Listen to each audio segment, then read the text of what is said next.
Ever wondered how a muscle contracts? Let's start our journey from the action potential. That electrical signal from the motor neuron arrives at the motor end plate and the muscle myofibril.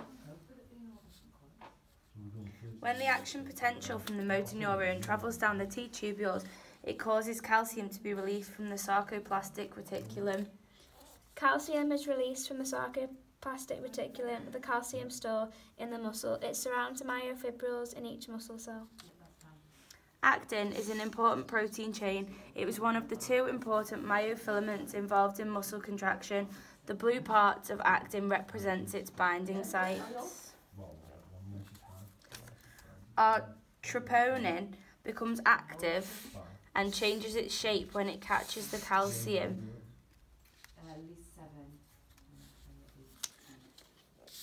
Triamyposin is a protein that is stuck to the actin.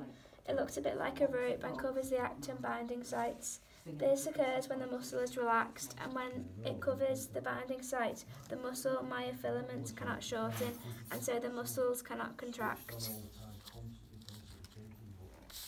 When trioponin pulls away the triopomosin rope, it exposes the actin binding sites. Let's look at another key player in all of this, myosin.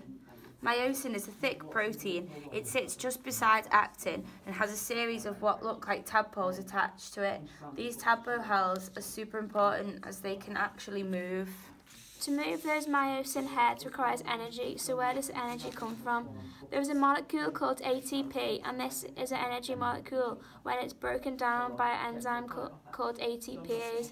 The energy stored in the ATP is released so the myosin head can move. What is left is ADP and PI.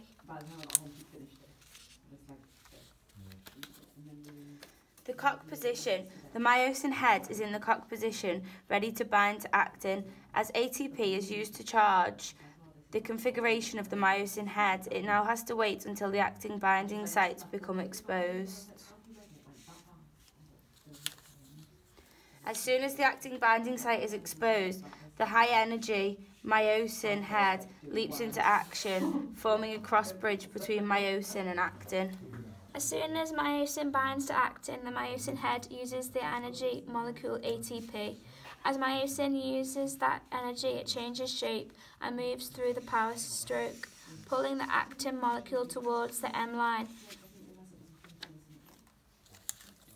After the power stroke, the myosin head is exhausted. It has used up its energy, but the cross bridge is still in place. We need another energy molecule of ATP. This releases the myosin head from the actin and returns it to its high energy Cox position, ready for the next power stroke.